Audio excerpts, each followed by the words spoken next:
আপনি যে সংবিধানের দোহাই দিচ্ছেন, এই রাষ্ট্রপতি নির্বাচন তো অবৈধ হয়ে যাবে। আপনি তো ওটাকে বাড়ি হিসাবে ট্রিট করতেছেন। ওটা 8-10টা বাড়ির মতো, ওটাও একটা বাড়ি।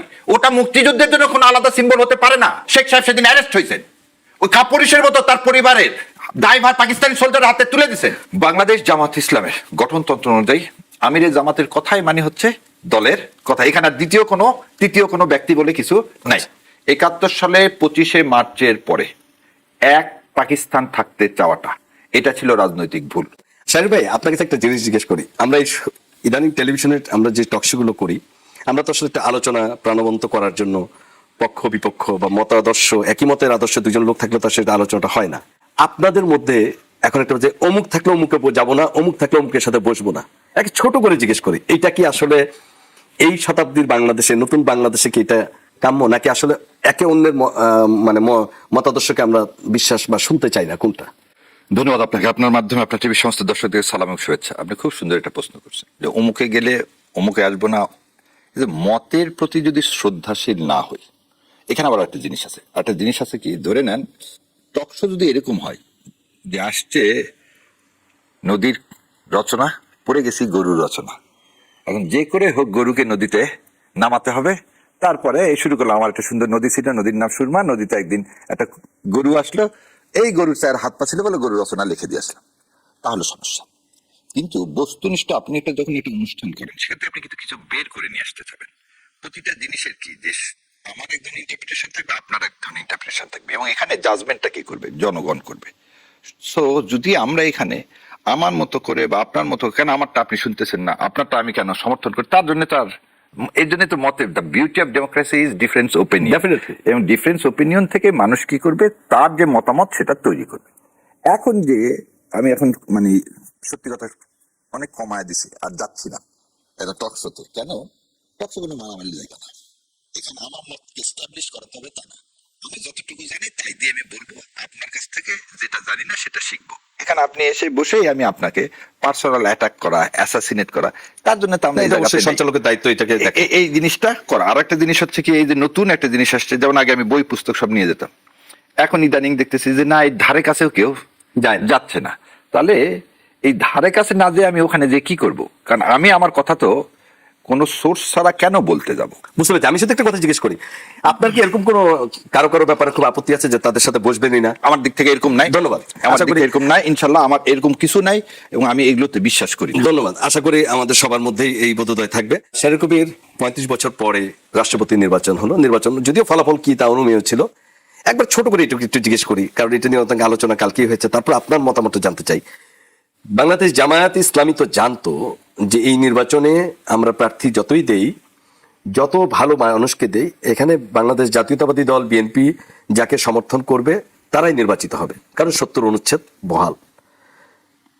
যে এটা কি জামাত ইসলামকে বিরোধী দলকে শুধু দেখালো যে প্রতীকী বিরোধিতা করার জন্য, নাকি এটা আসলে তারা খুব সিরিয়াস ছিল যে সাংসদরা ব্যক্তি দেখে কর্নেল অলি আহমেদকে ভোট দিবেন?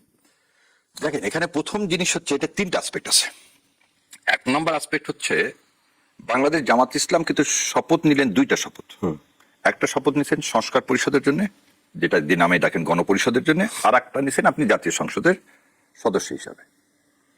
আপনি বিশ্বাস করেন আপনি আন্দোলন করতেছেন কোথায়? রাস্তায় এবং সংসদে। কি জন্য? জুলাই বাস্তবায়নের জন্য। আর আপনার পক্ষ বলতেছে আমরা অক্ষরে অক্ষরে জুলাইকে অনুসরণ করবো, এই জুলাই সনদে যা আছে তা বাস্তবায়ন করব। যদি জামাত ইসলাম ধরে নেন, জামাত ইসলাম ইয়াতে গেল না। যেমন এখানে 2টা জিনিস অতীত অভিজ্ঞতা থেকে দেখেন। বাংলাদেশ জামাতে ইসলাম যখন ডিপটি স্পিকার দিলেন না, তখন তারা কি বললেন? বিএনপি বললেন যে আমরা তো ওনাদেরকে ডিপটি স্পিকার দিতে চাইছি। জামাত ইসলাম বললেন না, যতক্ষণ জুলাই সনদ বাস্তবায়ন না হবে তখন তো আমি একজন ডিউটি স্পিকার নিতে পারি না। যদি ডিউটি স্পিকার নিতেন, তাহলে সারাদিন সাহেব আজকে যে কথাটা বলছেন ঠিক তখনই বলে দিতেন কি ওনার ডিউটি স্পিকার নিয়ে তো ওরা না নিজেই জুলাই সনদকে কি করে দিচ্ছেন, বাতিল ঘোষণা করতেছেন। আজকে ধরে নেন জামাত ইসলাম এই ইলেকশনে, একটু থামাই, জুলাই সনদে কি এরকম আলোচনা ছিল না যে স্পিকার হবে এক থেকে ডেপুটি স্পিকার হবে? হ্যাঁ, এবং 2 কক্ষ হবে, এবং 2 কক্ষ এই যে ডিউটি স্পিকার হবে সেটা কখন? যখন এই জুলাই সনদটা পাস হয়ে যাবে। আপনি তো এখনো পাস করেননি। সো আফটার দ্যাট যতক্ষণ ইমপ্লিমেন্ট না করতেছেন ততক্ষণ আমি কি ছিটা ফোটা এটা নিয়ে কি করব? আমি এটা নিতে পারি না। আজকে যদি আমরা এখানে না দিতাম, তাহলে বিএনপি যে জুলাই সনদকে ওন করতেছে না, আজকে তো এই কথা ছিল না।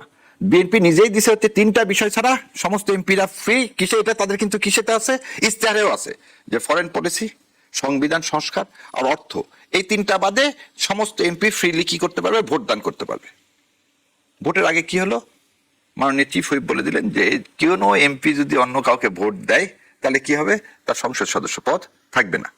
তাহলে এখান থেকে একটা জিনিস কি স্পষ্ট, যে যদি জামাত ইসলাম এইখানে না যেত, কেন এটা তারা সংখ্যাগরিষ্ঠ, তাদের প্রার্থী জিতবে, তাহলে কি আমরা বলতে পারতাম যে আসলে তারা সারা জাতির সাথে যে প্রতারণাটা করতেছেন এটা কি করতে পারতো?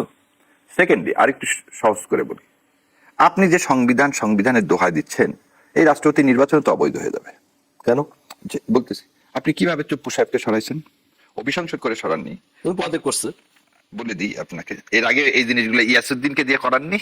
আপনাকে একটা জিনিস বলে দিচ্ছি, সংবিধান করতেছেন যে নির্বাচনে আজকে এই পার্লামেন্ট, যে নির্বাচনে সংবিধানের আন্ডারে তো এই নির্বাচনই না। আমার প্রশ্নটা হলো, আমি বারবার একটা জিনিস বলতে চাচ্ছি, সেটা হচ্ছে বিএনপি কি বুঝতেছে না যে তাদের নিজেদের যে মসনদ, এটা কিন্তু জামাত বিএনপি বলে কথা না, লেজিটিমেসির কোশ্চেনটা কোনোদিন অ্যারাইজ করলে, যেটা দিয়ে 5th অ্যামেন্ডমেন্টে জিয়াউর রহমানের শাসনকালকে অবৈধ ঘোষণা করলো, আজকে যদি আপনি গণপরিষদ না করে সংবিধান সংস্কার না করেন, তাহলে আপনি ইউনূস সাহেবের শাসন আমলকে কিভাবে লেজিটিমেসি দিবেন? আর আপনারই ভাই ভোটকে, গণভোটকে, মানে পার্লামেন্ট ইলেকশনে গণভোট, আপনি কোনোটাকে কি দিতে পারবেন না, লেজিটিমেসি দিতে পারবেন না। তো যে পার্লামেন্টের লেজিটিমেসি নাই, সেই পার্লামেন্টের প্রেসিডেন্ট ইলেকশন কিভাবে লেজিটিমেসি হয়? ওই দেখেন, একটা কানাডা থেকে আমি মাঝে মাঝে বলি, আওয়ামী লীগের চরিত্র কোনদিন পাল্টাবে না, কারণ আওয়ামী লীগ কোনো রাজনৈতিক দল না, রাজনৈতিক মতবাদ না, তারা একটা ধর্মের মতন। কেন? ওই পরশ সাহেবের স্ত্রী বলছে যে যা যা করাইছেন চুপ্পুকে দিয়ে, তার চেয়ে 100 ভাগ বেশি কি করাবো, এই মির্জা ফখরুল ইসলাম আলমগীরকে দিয়ে করাবো। ইন্ডিকেটিং কি, ইয়াজউদ্দিনের কথা মনে আছে 111-এ, তাকে যা যা করাইছেন আজকে আপনাকে তাই তাই করানোর হুমকি দেওয়া হচ্ছে। এই হুমকিটা কেন দিতে পারতেছে? কারণ আপনি এক্সিস্টিং কনস্টিটিউশনকে কামড়ায় দিচ্ছেন, 70 অনুচ্ছেদকে কামড়ায় দিচ্ছেন। তাহলে কি আপনি কি শাসনতন্ত্রের পরিবর্তন চান? আপনি কি শাসন ব্যবস্থার পরিবর্তন চান, না শাসকের পরিবর্তন চান? ভাই, আমরা হাসিনাকে সরাই তারেক জিয়াকে বসাই নি। আপনার কাছে একটু ফ্লোর নিচ্ছি আমি। আপনি যেটা বলছেন 70 অনুচ্ছেদটা আগেই চিফ হুইপ বলে দিলেন, হ্যাঁ ট্রু, উনি বলেছেন নির্বাচন আগে। প্রশ্ন হচ্ছে, যেটা সালাউদ্দিন সাহেব ব্যাখ্যা দিয়েছেন, যে দেখেন আমরা তো এখন না করছি না, আমরা বলেছি 70 অনুচ্ছেদে একমাত্র অনাস্থা বিল আর হচ্ছে সরকার পড়ে যাওয়ার যে বিলটা, এটা হচ্ছে অর্থ বিল, মানে বাজেট যেটা হবে, এইটা সরকারের মতাদর্শের বাইরে যেতে পারবে না কোনো সংসদরা, এর বাইরে তারা সব বিরুদ্ধে তাদের স্বাধীন মতামত ব্যক্ত করবে বলে এটা আমরা বলেছি।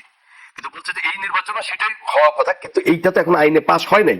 উনি বলছেন এইবার আমরা যে সংবিধান সংশোধন করছি, যেটা আপনারা সংস্কার পরিষদ বলছেন, ওরা সংস্কার পরিষদ করবে না, ওরা বলছেন আমরা সংবিধান সংশোধন করব, সেই কমিটিতে এটা আসবে এবং এটা এই সামনে অধিবেশনে তারা পাস করবে, তার এর পরবর্তী রাষ্ট্রপতি নির্বাচন থেকে সাংসদরা ফ্রি থাকবে। আপনার এই সালাউদ্দিন সাহেব এই কথাটাই আমি ধরে নিলাম। তাহলে কি বলতেছেন উনি, 70 অনুচ্ছেদ পরিবর্তন হোক, পরিবর্তনের পরে যখন নেক্সট রাষ্ট্রপতি নির্বাচন হবে তখন সব সংসদরা ফ্রি থাকবে। তাহলে উনি ডিপটি স্পিকার নেওয়ার কথা বললেন কোন আঙ্গিকে? ডিপটি স্পিকারের বিরোধী দলে নেওয়ার বিধান তো সংবিধানে নাই না, ওটা বাধাও তো নাই। স্পিকার, ডেপুটি স্পিকার যদি দুই মন্ত্রী কোথাও বাধা না আছে, কারণ একজন স্পিকার একজন ডিপটি স্পিকার। হ্যাঁ, কিন্তু এটা কোন দল থেকে হবে এটা সাংসদদের ভোট। ভালো কথা, আপনি তো সরকারি দল থেকে দিয়ে দিচ্ছেন, আপনি বলতেছেন আর একজন বিরোধী দল থেকে নিবেন। দুইটা কিভাবে থাকবে? বলা আছে একজন স্পিকার একজন ডিপটি স্পিকার, আপনি দুইটা ডিপটি স্পিকার নিবেন কিভাবে? একটা জিনিস বোঝেন, উনি বলতেছেন শব্দটা কোন জায়গায় আমরা আটকা পড়ে আছি, সংস্কার সংশোধন। সংশোধন 142 আন্ডারে আপনি অ্যামেন্ডমেন্ট করে এটা করতে পারবেন না, আপনাকে সংস্কার করতে হবে। দেখেন, এই সংস্কার প্রস্তাবের মধ্যে আছে হাইকোর্টের বেঞ্চগুলো বিভাগে দিতে হবে। 8ম সংশোধনী মামলায় বলছে এই সংবিধানের আলোকে আপনি দিতে পারবেন না। ওটা তো 142 আন্ডারে তো করা হয়েছে ভাই, 142 আন্ডারে করছেন না। তাহলে যে জিনিস রাষ্ট্রের সর্বোচ্চ আদালতের সেই রায় এখনো বহাল, আপনি সেটাকে আবার সংশোধন করে কিভাবে করবেন? নাম্বার 1। নাম্বার 2, আপনি ধরে নেন দুইটা কক্ষ করবেন, যে যুক্তিতে 8ম সংশোধনীতে বলছে বেসিক স্ট্রাকচার পরিবর্তন করা যাবে না, কি সংবিধান সংশোধন করে। আবার বলে দিচ্ছি, সংবিধানের বেসিক স্ট্রাকচার পরিবর্তন করা যাবে, মৌলিক গাঠনিক পরিবর্তন করা যাবে না। আপনি দুইটা আইনসভা করবেন কিভাবে? তাহলে আপনি দুইটা, যে আমার এখানে কথাটা কি, আপনি একটা জিনিস করেন, আচ্ছা ঠিক আছে, আপনি সংসদের মধ্যে একটা কমিটি করে, স্পেশাল কমিটি, তো তার নামটা দিচ্ছেন কি আপনি? সংশোধন না দিয়ে আপনি সংস্কার দেন না কেন? তাহলে তো আপনার সব, আপনি একটা নামে আপনি যদি করবেনই সবাই মিলে, তাহলে দুই দল মিলে বসে আপনি খালি সংবিধান সংশোধনের জায়গায় সংস্কার নামটা দিয়ে একটা পার্লামেন্টারি কমিটি করেন। আচ্ছা, আপনাকে জিজ্ঞেস করি, যেটা প্রশ্ন করি, একটা হচ্ছে আপনি কি মনে করেন যে বিএনপি আসলে দুই কক্ষ বিশিষ্ট পার্লামেন্ট করবে কিনা, এক নাম্বার। আর দ্বিতীয়ত হচ্ছে যে আপনি কি এটা বিশ্বাস করেন সংস্কার আর সংস্কারের সংশোধনের জায়গায় সংস্কার শব্দটা কেন বিএনপি দিতে চাচ্ছে না? আপনার লজিকটা কি? আমার লজিকটা হচ্ছে আমরা কিছু জিনিস প্রমিস করছি, সেটা হচ্ছে ইনস্টিটিউশনাল ডেভেলপমেন্ট। গত 55 বছরে ইনস্টিটিউশন ডেভেলপমেন্ট হয়নি। আমার ধারণা বিএনপি এই সংবিধানটাকে আঁকড়ে ধরতে চায়, যে কারণে 2006 সালে যে গন্ডগোল হয়েছিল, তারা তত্ত্বাবধায়ক সরকার ব্যবস্থা নিয়ে যে তাদের অবস্থান পরিবর্তন করে দেশকে 17 বছর অনিশ্চিতের মধ্যে ফেলে দিয়েছেন। আজকে সেটা হয়ে যাবে। কেন হয়ে যাবে? একটা ছোট্ট উদাহরণ দিই আপনাকে। ওনারা বিএনপি ধরে নেন ইলেকশন কমিশন একটা অ্যাডিশনাল সেক্রেটারিকে নিয়োগ দিচ্ছেন না সেদিন, এটা কি ওনার সংস্কারের মধ্যে আছে? ওনার দলের লোককে কিভাবে ইসিতে দিবে? কারণ ইসিতে একটা কি সম্পূর্ণ স্বাধীন হওয়ার কথা, তাই না? আমি যদি আরো একটা জিনিস বলি, আজকে রাষ্ট্রপতি চুপ্পুকে তারা সরতে দেয়নি এই কারণে যে তারা কাউন্ট করতেছে যে 5 বছর 5 মাস আগে কে থাকবে হবে। তাহলে এই একই জিনিস করার জন্য তো তারা প্রধান বিচারপতির বয়স বাড়াইছিল। সবসময় একটা জিনিস এই জন্য সংস্কার পরিষদ যেতে চাচ্ছে না। এটাই দিতে চাচ্ছে না। দ্বিতীয় দুর্নীতি দমন কমিশন, একটা কমিশন যা যা আপনি ওখানে বলছেন তো পুঙ্খানু, আপনি তার ধারে কাছে যাচ্ছেন না। আপনি গুম কমিশন আইন পাশ করলেন, মানবাধিকার আইন পাশ করলেন, এগুলো সবগুলো হচ্ছে রাষ্ট্রপতির হাতে ক্ষমতা দেওয়ার কথা। আপনি করলেন কি? সমস্ত ক্ষমতা নিয়ে এসছেন মন্ত্রণালয়ের হাতে। আপনাকে একটা জিনিস বলি, গত 55 বছর বাংলাদেশের রাজনীতিতে আমাদের ভাগ্যের পরিবর্তন রাজনীতিবিদদের হাতে নাই। সবসময় একটা ব্লুপ্রিন্টের হাতে রেখে দিয়েছেন। এই সংবিধানের আলোকে বাজেট কে পাস করে? ব্লুপ্রিন্টটা কোথায় এডিবি বাস্তবায়িত হবে সেটা কে বাস্তবায়ন করে? ডিসি সাহেবরা। আপনি একটা জায়গায় দেখান তো যে রাজনীতিবিদদের মানে না কোনো পার্টিসিপেশন তো সিদ্ধান্ত মেকিং এ নাই। কারণ একনেকে যে বিলগুলো পাস হয় সেই বিলগুলো তৈরি করে দিচ্ছেন ওনারা। কারা করবে তাহলে? এই আপনার ইনস্টিটিউশন যখন বিল্ড আপ হয়ে যাবে, যেমন আমরা বিচার বিভাগের স্বাধীনতার কথা বলি, বিচার বিভাগের স্বাধীনতা আইনটা অর্ডিন্যান্স পাস করে সেক্রেটারি দিয়ে দিলেন, সেটাকে কিন্তু আপনি বন্ধ করে দিলেন। কি জন্য? কেন? কারণ আপনি একটা জিনিস ভয় পাচ্ছেন যে বিচার বিভাগ যদি স্বাধীন হয়ে যায় তাহলে তো আমি আমার টার্গেটটা অ্যাচিভ করতে পারবো না। যেমন আপনাকে একটা জিনিস বলি, আমাদের সুপ্রিম কোর্ট চাচ্ছে না কোনো জাজেস রিটায়ারমেন্টের পর কোনো লাভজনক প্রতিষ্ঠানে যাক। এটা কিন্তু একটা বেসিক। কেন? ওনারা যদি ভাবে যে আচ্ছা আমার এই রিটায়ারমেন্ট হয়ে যাবে, আমি সরকারের সাথে থাকলে অমুক জায়গায় পদ পাবো, সে অনেকগুলো পদ পাওয়া যায়, সে আর নিরপেক্ষ থাকবে না। আর সে যদি জানে যে না আমি যেদিন থেকে এই চেয়ার থেকে সরে যাব, তারপর আমাকে মানুষ সম্মান করা ছাড়া আর আমাকে কোনো কিছুর মধ্যে কি করতে পারবে না, আমার বিরুদ্ধে কোনো এলিগেশন আনার কোনো জায়গা নেই। তো এটা তো এই সংবিধানের মধ্যে সম্ভব না। আপনি সেজন্যই করতেছেন কি যে না আমার কথা হলো যে 17 বছরে তারা কি তাদের যখন আমি এই প্রস্তাবও দিছি যে চলেন বিরোধী দলের সংবিধানে এক্সপার্টরা এবং আপনারা এক্সপার্টরা নিয়ে একটা জায়গায় বসেন, সুশীল সমাজ নিয়ে একটা জায়গায় বসে, আপনার সুশীল সমাজ না বদিউল আলম মজুমদারের মতো সবাইকে নিয়ে আমরা যারা এই কাজগুলো করতেছি, যতগুলো মামলা করছি, এই 13 অ্যামেন্ডমেন্ট অ্যাক্ট এই মামলা চ্যালেঞ্জ করছি আমি, 15 অ্যামেন্ডমেন্টে চ্যালেঞ্জ করছি আমি, যারা আপনি এভিডেন্টলি জানেন যে কোর্টের বারান্দায় মামলা করে যারা এই সংবিধানের বিষয়ে ন্যূনতম একটু অ আ ক খ জ্ঞান আছে, তাদেরকে নিয়ে আপনি বসেন। আপনি তো তা বসতেছেন না। আপনি সংবিধানের মধ্যে থাকতেই চাচ্ছেন কারণ আপনি এই যে কাঠামো থেকে বেরোতে চাচ্ছেন। এখন একটু ছোট করে একটু জিজ্ঞেস করি আর একটু, বিএনপি কি দ্বিকক্ষ বিশিষ্ট পার্লামেন্ট আসলে করবে বলে মনে করেন?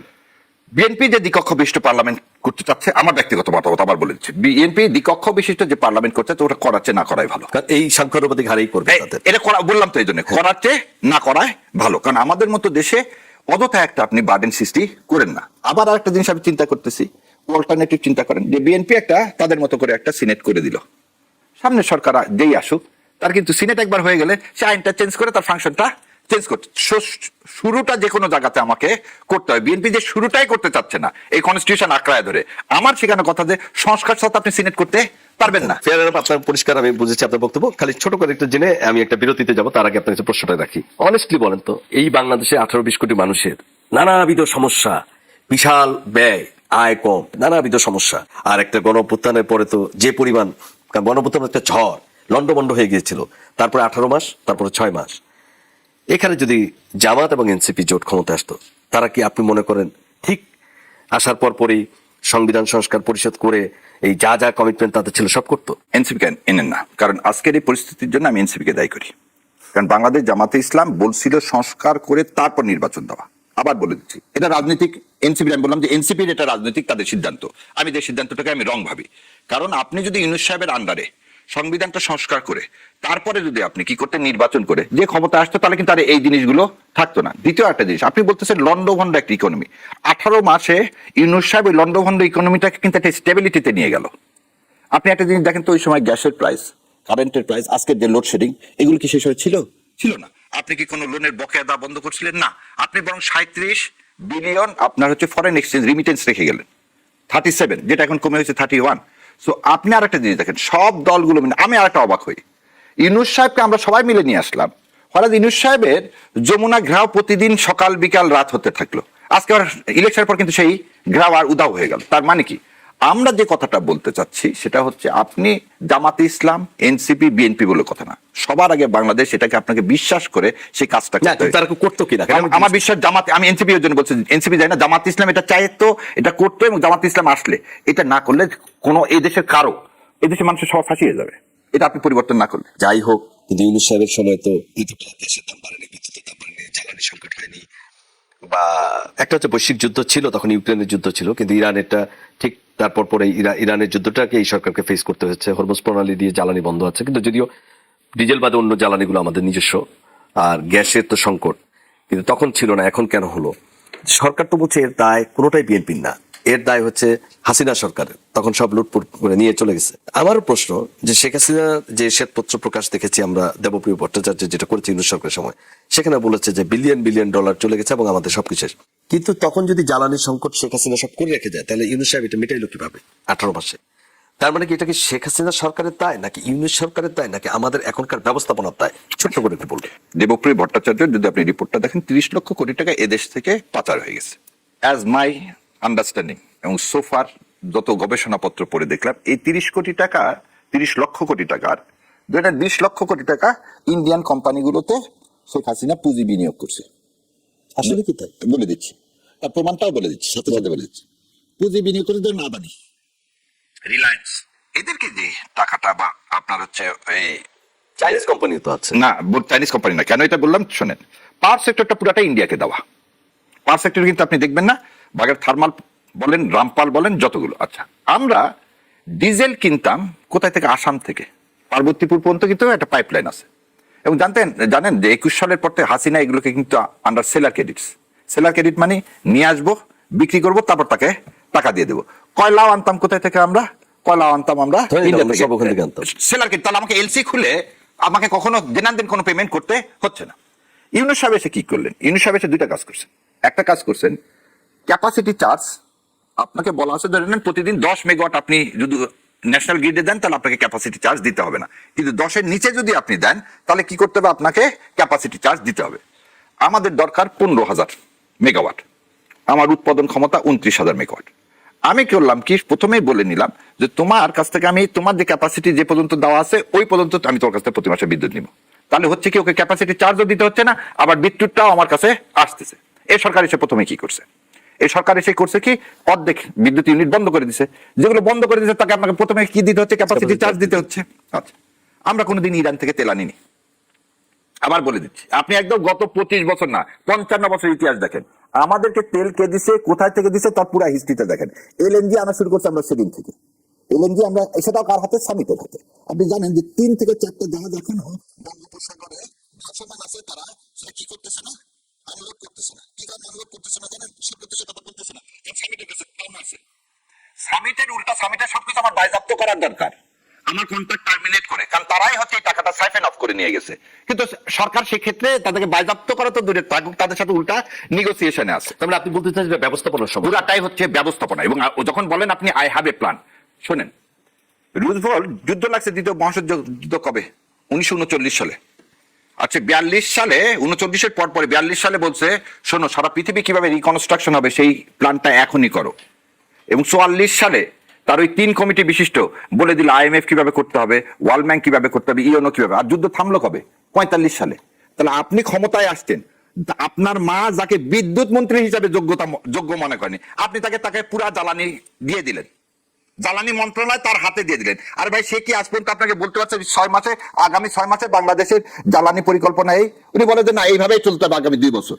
এটা কোনো কথা হলো? প্রধানমন্ত্রী তো বিরোধী দলকে বলেছে যে কোনো বাস্তবায়নযোগ্য কোনো পরিকল্পনা থাকে দেন, আমি সেটা। এটা বিরোধী দল তার উত্তর দিতে পারে আপনাকে। একটু মনে করে দিই মাননীয় প্রধানমন্ত্রীকে, ইউনূস সাহেবের সময় এই যে নির্বাচনের এত কথা বলেন, ইউনূস সাহেবের সাথে সেনাপ্রধান এবং বিএনপির বিশাল দূরত্ব সৃষ্টি হয়ে গেছিল। জামাতে ইসলাম এসে দেশের স্বার্থে সেই দূরত্ব সংকুচিতন করে বলল না, নির্বাচনের জন্য যা যা করা দরকার করেন আপনারা। এটা ইতিহাস সাক্ষী। তারই পরিপ্রেক্ষিতে কি হলো, জামাতি নির্বাচন